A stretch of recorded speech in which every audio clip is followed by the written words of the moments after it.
All right, so I'm just getting kind of back from summer and getting some shop projects organized and hoping to get out and use the CNC a bit more as we move into winter. But one of the things I saw in the specifically the gSender forum and on the Long Mill Facebook group was people that have similarly maybe gone away for a little bit, come back to their machine, done some software upgrades, only to discover their machine not working the way it should or the way that it was. And I kind of wanted to go over how I manage and mitigate that with doing some backups and restores after version changes. So right now I have gSender 1.5.1 and I know there's 1.5.4 is available. So I'm going to do that upgrade, and prior to doing that upgrade, I want to make sure that I have my preferences and my machine's config saved, so that if there are any issues, things don't move the way they should, or maybe my preferences aren't what they used to be, I can get those back reasonably quickly. So CNC Labs does a great job of getting new features and new updates out, but one thing that I definitely have seen, and specifically around moving larger version numbers, is sometimes when you go from version X to version Y, the config is lost, or there's some issues with the configuration. So I'm just going to go over how to export those configs and store them so that you have them for when you do go to do that upgrade. So when you open gSender, you're going to see a screen like this. I'm going to click on config just to show you. When I click on config, you can see up in the top on the main screen, it's going to say gSender preferences, and I have the option to export, import, or reset.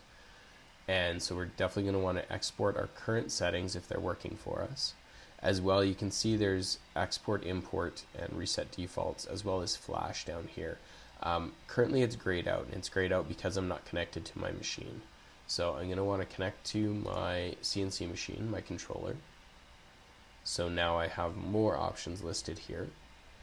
And once I'm connected, then you can see that the export for the machine profile is also available. So I'm going to start by exporting my gSender preferences. So I'm just going to click export. If you're on an older version like a 1.4, the buttons exist, they just might look a little bit different. But there is both buttons for the gSender preferences to export, as well as the CNC export option. So in this case, I'm going to take and do an export.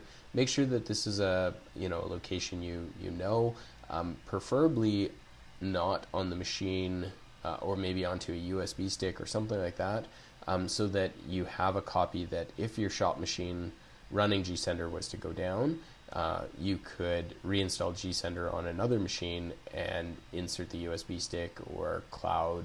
In my case, I'm using Google Drive. You have those settings somewhere that aren't on the machine that you're working on. So in my case, I'm going to save out this file.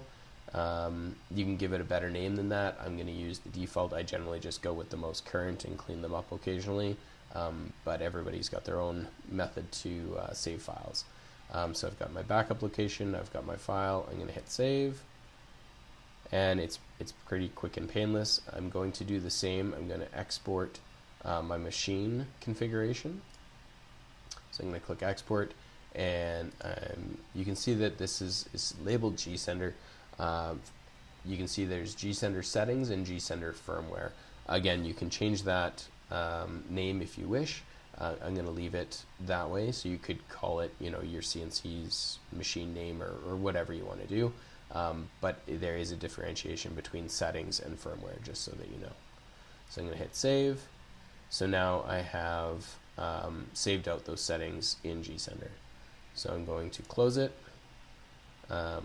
And then I've already downloaded the file just for time, but to get the latest gSender, you would go to cnc.com/gSender and scroll down. I'm on a Windows machine, so I would download the Windows version. And once I have it downloaded, you go to that location and double click the file. It's going to come up and confirm you want to install it, which we do. And we'll agree to the licensing. I'm going to install in the same folder, so this is where my 1.5.1 was installed, so I'm going to continue to overwrite that. You could, in theory, put it in a different folder if you really wanted to, but in my case, I'm good with the upgrade. Install.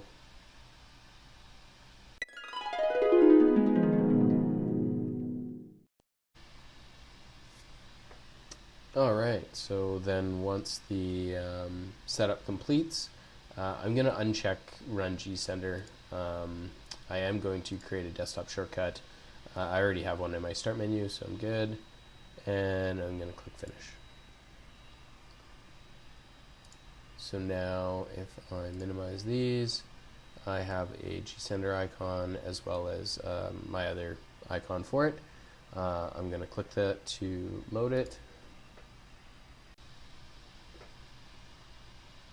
Alright, so once gSender loads, before I even connect to my machine at this point, I'm going to go to Config, and I'm going to say Import, and I'm going to make sure to pick the most recent version.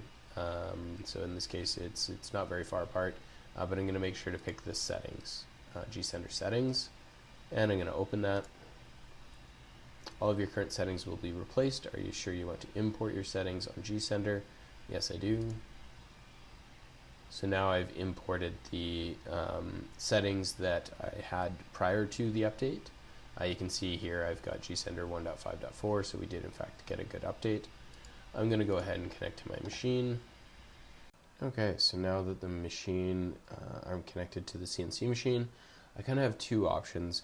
Generally what I'll do at this point is go back to the main carve screen, and I'm going to make sure I can home the machine. I'm going to jog the machine. I'm going to do a few things just to make sure that the motors are doing what is expected. I've only seen it in a few cases where the machine configuration actually gets lost or scrambled. I'm not sure exactly what it is. And it's generally when you're going from major versions. So let's say you were on 1.4 and you went to 1.5, you may see some of that. So if the machine is working as expected and doing what it should, then I will generally not re-import the machine config. But if, however, you come to the movement screen or the carve screen, and things aren't moving the way that they were prior to the upgrade, you may need to restore your machine's firmware settings. So again, we're going to go back to config to do that. So in my case, my machine was moving just fine, but if it wasn't, I would go back to config. And again, because I'm connected, I have the option to import. So I would click the import option. And again, I would go to my, that's not actually the folder I use.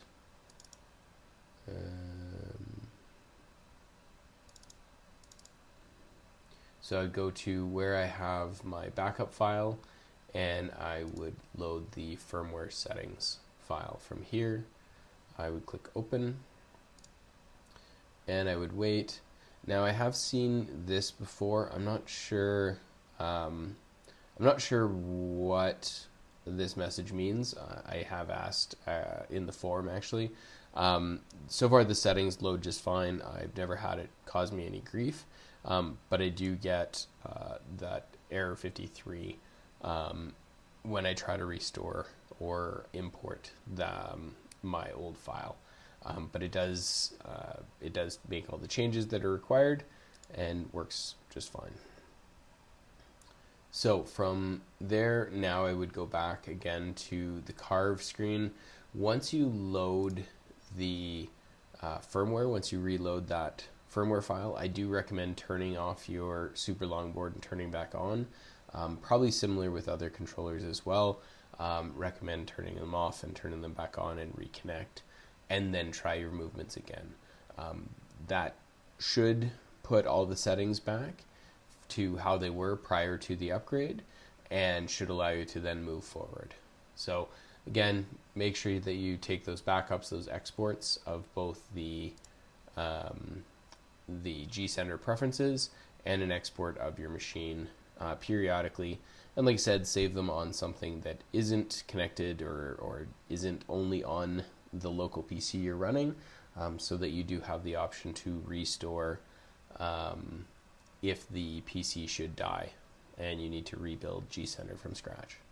So hopefully that tutorial is helpful, and yeah, have a good one. Bye for now.